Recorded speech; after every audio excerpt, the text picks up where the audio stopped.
Hello everyone, this is Oluwaseun Amuda from the Training Institute, and today we're talking about how we can scan config using LAMBDA. So basically what they want us to do here is they want us to scan our config to check whether it exists in a particular AWS account. So let's take a look at the question we are being asked. So they said this is assignment we were given. We were told to target to a single region. We are told to also scan accounts to see if config is currently enabled. That is, does it really exist and is it working? Set status of enabled if config is running. If no instance found, status will be disabled. Now we are also told to return account information status and config bucket destination if found. So literally this is what we want to do. And before we go ahead with this assignment, we have to know what a config is. So when we know what a config is, then we'll be able to get the necessary information from Boto 3 documentation. So we'll be using Python Boto 3 for this assignment. So let's start. Okay, welcome to the AWS console room. So we said, what is AWS Config? It is a service that enables you to access, audit, and evaluate the configuration of your AWS. So what we actually want to do here is you want to access, you want to audit, and evaluate. Then how does config does this? And as a config continuously monitors and record. It does it by recording. It has to record. When you monitor, you record. So what you record? It stores it somewhere. So it says records your AWS resource configuration and allows you to automate the evaluation of recorded configuration against desired configuration. So with config, you can review changes in configuration and relationship between AWS resources. Dive into detailed resource configuration histories and determine your overall compliance against the configuration. So basically what it does is it records. So that's the machinery for it. So let's go to the AWS Lambda and let's create a function. So let's call it scan config. So we want to call it scan config. Scan config. Yeah, because what I actually want to do is we want to scan config, and so we are using Python 3.9 execution row. So I already taught you how to create a row, but let's create a new row. I already taught you how to assume a row to a lambda function in my previous video. So let me show you how. I won't be taking how to attach it again. I will just show you how to attach it to a new row, how to change this row I've created. So so this is the code. So I'll be uploading a source code right in here. So this is the code. So this is the code I want to deploy, and let me explain how this code works. Now we import JSON, which is normal. We import JSON, that's for events situation. Import Boto 3, that's Python running structure.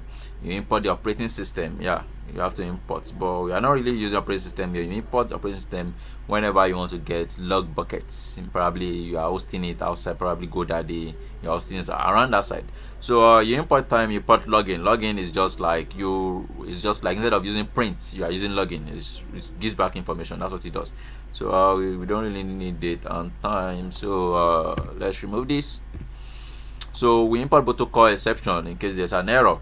Although this is not complete, but for the purpose of this is all you need.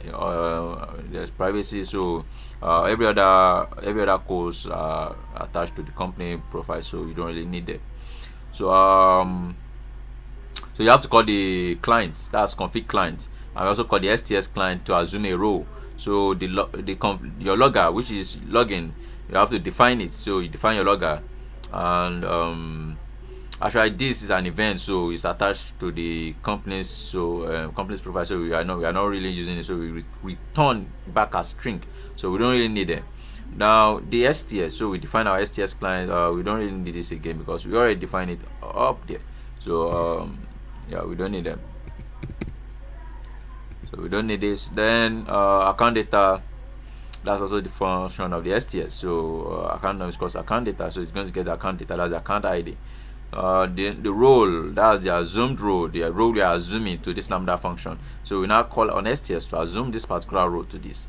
The credentials, what you actually want is the credentials. Is that you give it administrative access, or you give it EC2 access. EC2 have access to the credentials, so that would be variable rather than administrative access, because Administrative access gives it access to all your AWS, but EC2 it has limits its access, so you have to obey the law of least privilege. So that's it in assuming your role.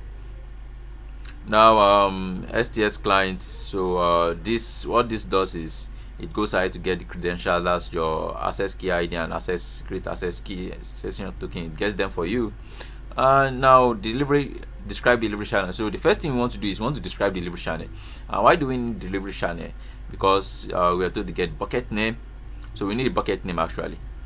So yeah, basically delivery channel, because in a situation in a region, because let's assume you have not enabled config, it's a new AWS account, you need delivery channel to check that does this account actually exist, does a bucket exist for it before.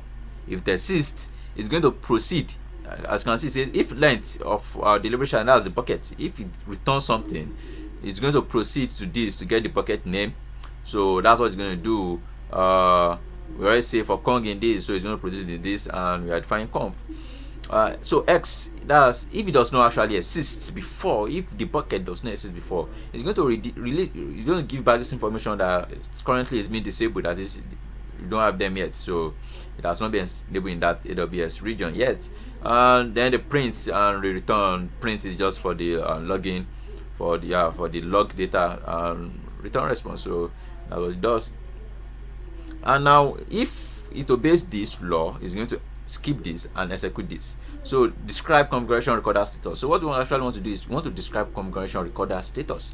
So I said I wanted to show you delivery channel. So what does delivery channel does? Let's take a look at the client. That should be on yeah. So this on our config. So try want to describe clients. So describe. So we have various. So as we want to delete the config, use this like that for different purpose. So we want to describe okay, describe is upright, and you want to describe delivery channel status. So if it's enabled, and let's describe delivery channel. So that one you want. So let's take a look at what it does. So it returns the current status of the specified delivery channel. If a delivery channel is not specified, this action returns the current status of all delivery channels associated with the account. So this is what it does. We don't need this is not what we need.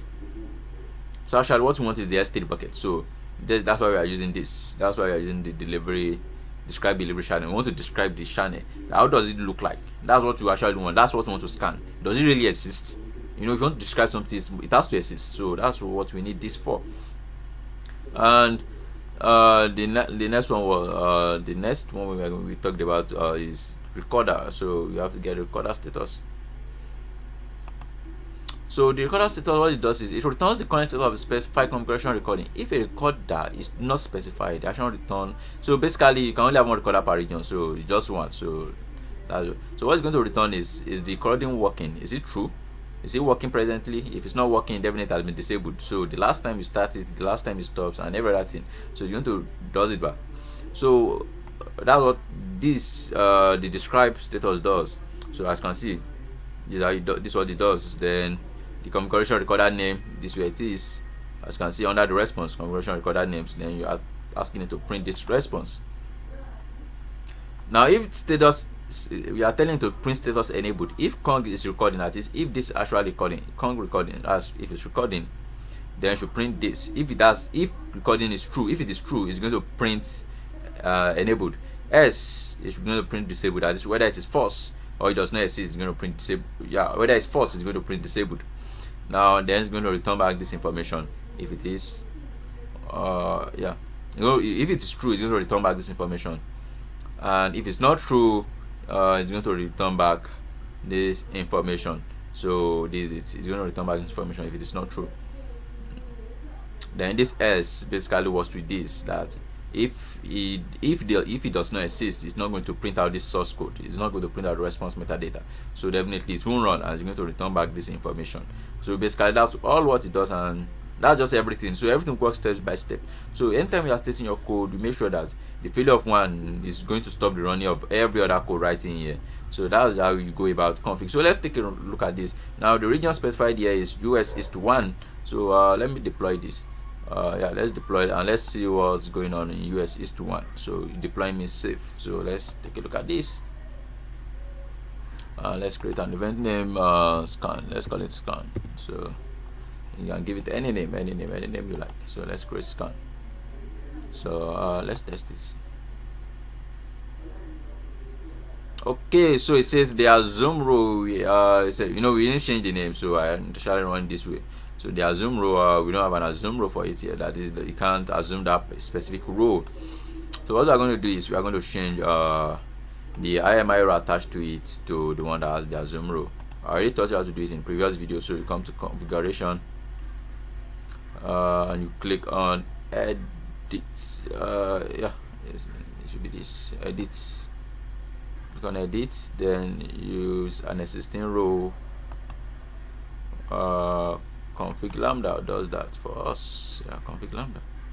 So save. Okay, and save. Then let's run it back again. So config LAMBDA has been attached to this this IMI row. So let's run the code back again.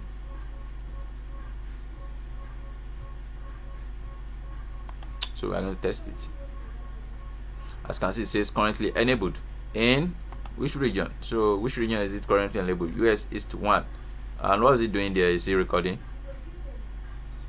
That's enabled. So let's take a look at what's happening. This not Vagina, which is what US East 1.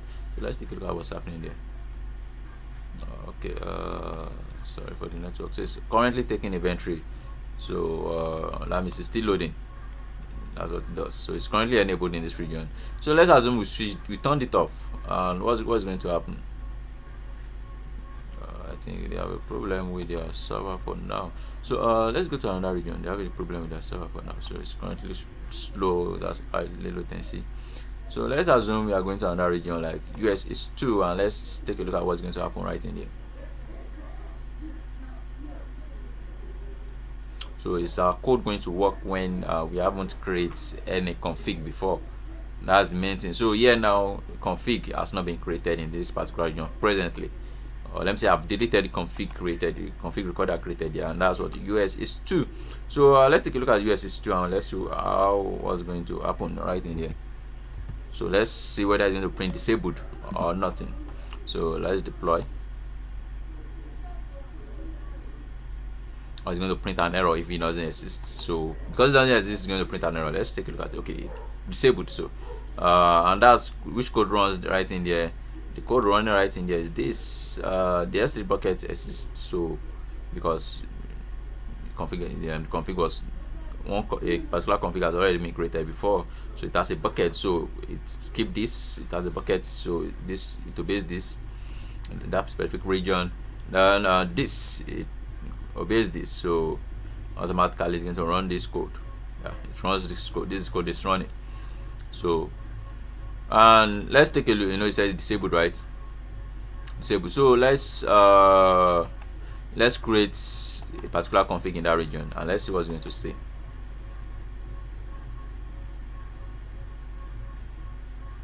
Okay, sign up with the AWS config. Okay, so let's view dashboard.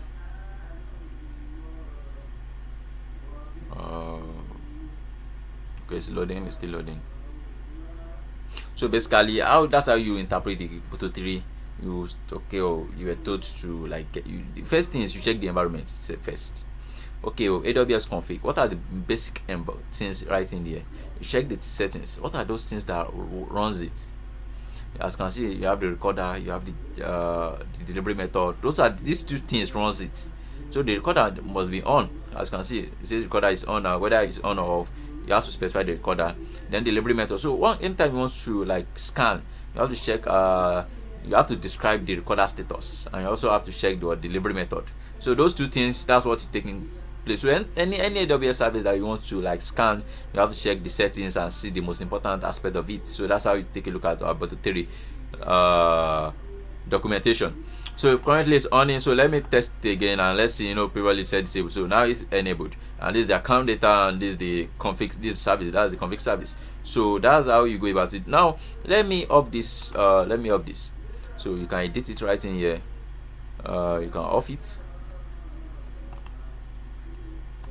So let's off it. Yeah. So it said recording is off. So now let's go back. Is it going to print disabled? So let's take a look at that. So disabled, as you can see, disabled. So that's all. That's how you go about it.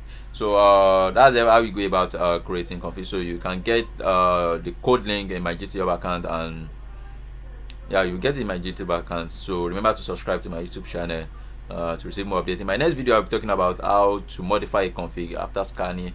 It's going to modify. So basically, we are talking. This is part of a microservice. So that's just function. So thank you very much for watching, and thank you for your time.